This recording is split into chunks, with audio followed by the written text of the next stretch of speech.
बेकसूरों को जेल में डाला जाएगा और दंगाई प्रवचन देंगे, जवाब तो मांगा जाएगा। जब इकोनॉमी धराशायी हो, कूटनीति में भारत पूरी तरह से घिर गया हो, मगर मुख्य धारा की मीडिया में पूरी तरह से सन्नाटा हो, तो जवाब तो मांगा जाएगा ना।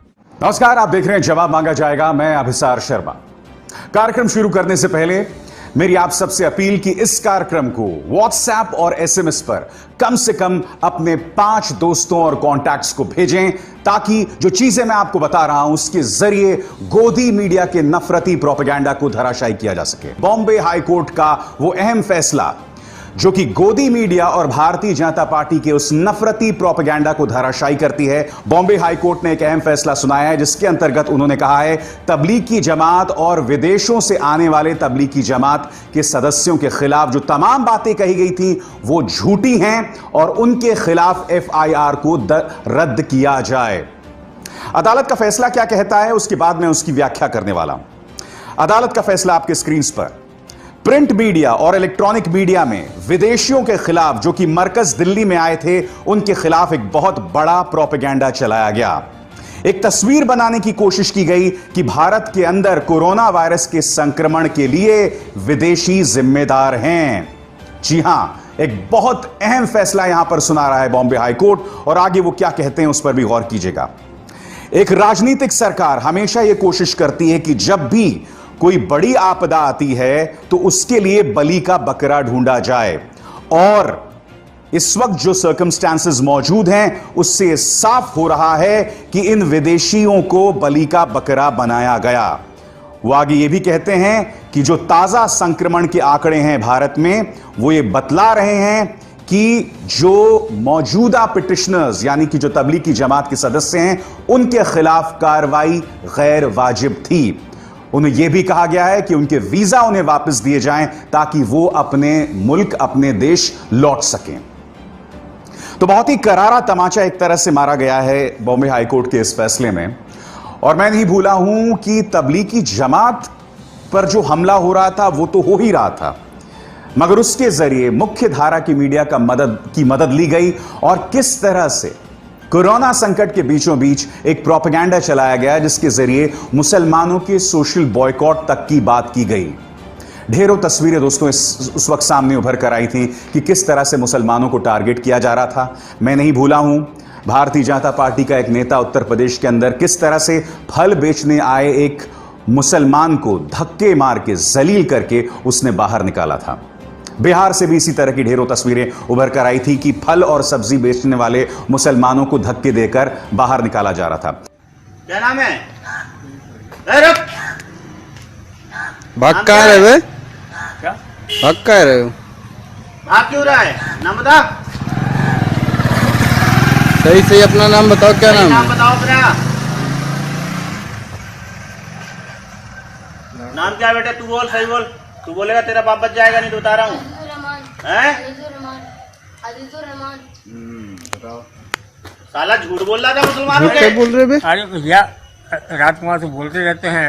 अबे झूठ जब क्यों बोल रहा नाम है तू? पूछा जा रहा है तुम्हारा, क्या नहीं बता रहे हो? हैं? छोड़ दिया, अब नहीं करेंगे। चलो, अबे साले झूठ क्यों बोलता है तू? अंकल अब नहीं करेंगे। हैं? बस्ती में दिख नहीं जाना है यहाँ पे तुम लोग। आज के बाद दिख नहीं जाना तुम लोग, नहीं तो मार मार के ठीक कर देंगे। और झूठ क्यों बोलते? राजकुमार नाम है तुम्हारा। साले मुसलमानों के अपना नाम झूठ बोलते हो। हट!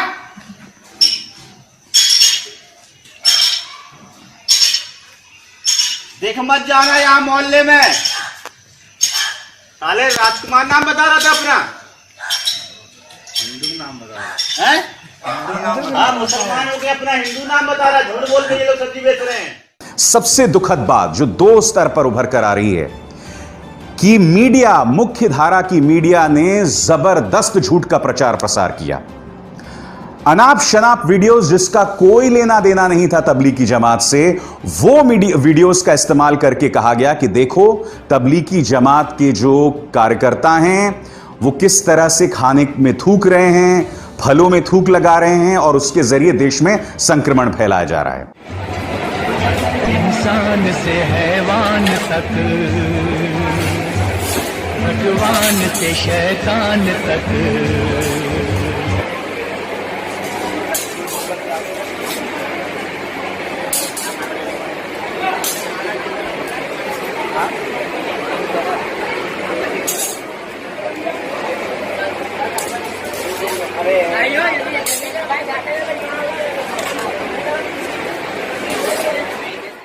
और मैं ये नहीं भूला हूं, न्यूज 18 की वो बहुत ही खतरनाक खबर थी। वो खबर क्या कह रही थी जानते हैं आप? वो खबर ये कह रही थी कि तबलीगी जमात के पाकिस्तान के साथ लिंक्स हैं। और मैंने उस वक्त भी कहा था, अगर वाकई तबलीगी जमात के पाकिस्तान के साथ लिंक्स हैं तो इसकी जांच होनी चाहिए, क्योंकि अगर तबलीगी जमात पाकिस्तान के साथ मिलके भारत में कोरोना फैला रहा है तो इस पर तो बहुत बड़ी कार्रवाई होनी चाहिए। इस मुद्दे को लेकर दिल्ली पुलिस की तरफ से कोई बयान नहीं आया था, बस न्यूज 18 ने यह खबर चलाई थी अपने डिबेट में, सिर्फ एक चैनल ने चलाई थी। मैं बार बार उस वक्त पूछ रहा था, यह बहुत बड़ा आरोप है, दिल्ली पुलिस का बयान कहां है? आप जानते हैं, इस पूरी तबलीगी जमात मामले में मुझे आपत्ति किस बात पर थी? मुझे आपत्ति इस बात पर थी कि अगर मौलाना साद नाम का शख्स कुछ गलत कर रहा है, कुछ गलत कह रहा है, तो आप उस पर कार्रवाई करें। मुझे याद है मौलाना साद का एक बहुत ही गैर जिम्मेदाराना बयान कि कोरोना संकट के दौरान आप मस्जिदों को लोगों से भर दें, यह हमारी आस्था पर सवाल है। इस तरह के निहायत ही गैर जिम्मेदाराना बयान उन्होंने दिए थे। मगर उसके बहाने बेकसूर मेहनत कश लोगों को टारगेट करना, उस चीज पर मुझे आपत्ति थी। और आज यह बात साबित हो रही है। बॉम्बे हाईकोर्ट के इस फैसले से, बॉम्बे हाईकोर्ट का यह फैसला न सिर्फ गोदी मीडिया पर सवाल उठा रहा है, बल्कि भारतीय जनता पार्टी की सरकार पर सवाल उठा रहा है। आज फिर से आपको एक सवाल पूछना पड़ेगा, और बहुत अहम सवाल है। क्या आप जानते हैं कि तबलीगी जमात का जो मरकज हुआ था दिल्ली के निजामुद्दीन में, मरकज जहां हुआ था उसके बिल्कुल साथ में दिल्ली पुलिस का की एक स्टेशन है, उनका दफ्तर है। तो ये दिल्ली पुलिस आखिर क्या कर रही थी? 2 दिन तक वो मरकज होता रहा और आपने कोई एक्शन नहीं लिया। आपके नाक के नीचों बिल्कुल नाक के बिल्कुल नीचे ये समारोह होता रहा जब कोरोना संकट फैल रहा था, उग्र हो रहा था, आपने कोई एक्शन नहीं लिया। बात यहां नहीं रुकती है। सबसे बड़ी बात, दिल्ली पुलिस किसके अंतर्गत आती है? Home ministry. होम मिनिस्ट्री किसके अंतर्गत आता है? माननीय अमित शाह। क्या आप जानते हैं कि तबलीगी जमात ने मुंबई पुलिस से भी अपील की थी कि हमें मुंबई में ऐसा मरकज रखना है? मुंबई पुलिस ने साफ तौर पर मना कर दिया था, जैसे कि आप स्क्रीन पर देख रहे हैं।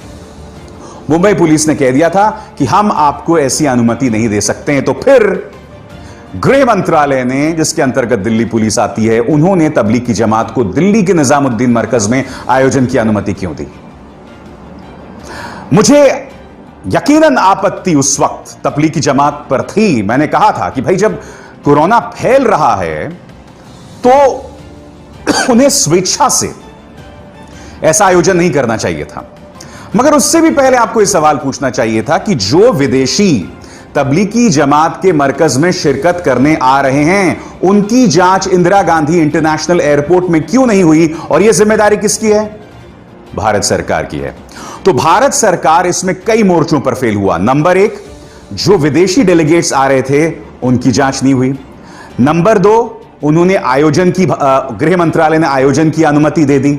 नंबर 3, गोदी मीडिया के जरिए झूठ का प्रचार प्रसार हो रहा था, जैसे कि न्यूज 18 की उस खबर से साफ हो रहा है। और पूरी तरह से तबलीगी जमात को एक विलेन बताया गया था। यह जो आज मैं आपको बात कह रहा हूं, यह बात मैंने उस वक्त भी कही थी। मगर मैंने यह भी कहा था कि तबलीगी जमात का अगर दोष कोई आए तो आप उन्हें कटघरे में रखिए, उन्हें सजा दीजिए। बावजूद इसके मुझ पर निशाना साधा गया। देखिए, मेरा सिर्फ एक तर्क है, आप चाहें तो दोषियों पर कार्रवाई करें और उसका प्रावधान है, मगर उसके जरिए मेरे समाज में विद्वेष पैदा ना करें, नफरत ना पैदा करें, देश की एक आबादी के खिलाफ झूठा और गलत प्रोपेगेंडा ना फैलाएं, जो आप फैला रहे थे, जो भारतीय जनता पार्टी का प्रचार तंत्र फैला रहा था। वो जो 2-2 रुपए पे ट्रोल्स बिकते हैं, उनके पास घर में कोई काम नहीं है, पड़े हुए बेचारे, ठीक है, और वो लोग जो हैं इस तरह का झूठा प्रोपेगेंडा चलाते हैं। और उन ट्रोल्स और मुख्य धारा के न्यूज चैनल्स जो थे, उनकी भाषा में कोई फर्क नहीं था। और आज बॉम्बे हाई कोर्ट का यह आदेश उन सबको एक करारा तमाचा मार रहा है। मगर क्या उनके प्रोपेगेंडा में किसी तरह की कोई रुकावट आएगी? नहीं आने वाली है। क्या ये माफी मांगेंगे? नहीं माफी मांगने वाले हैं। अब इनके लिए अदालत का भी फैसला मान्य नहीं है। मैं दावे के साथ कह सकता हूं, इसके विपरीत कोई और प्रोपेगेंडा चलाया जाएगा और उसको लेकर किसी तरह की कोई बात नहीं की जाएगी। इसलिए आज मैं उम्मीद करता हूं कि बॉम्बे हाई कोर्ट का जो ये फैसला आया है, उसके बाद ये जो नफरत है जिससे मुख्य धारा का मीडिया फैला रहा था, प्रचार तंत्र फैला रहा था, उस पर अंकुश लगेगा, उस पर लगाम लगाया जाएगा, जवाब मांगा जाएगा। अगर आपको हमारे वीडियोस पसंद आए तो प्लीज लाइक करें, सब्सक्राइब करें और शेयर करें।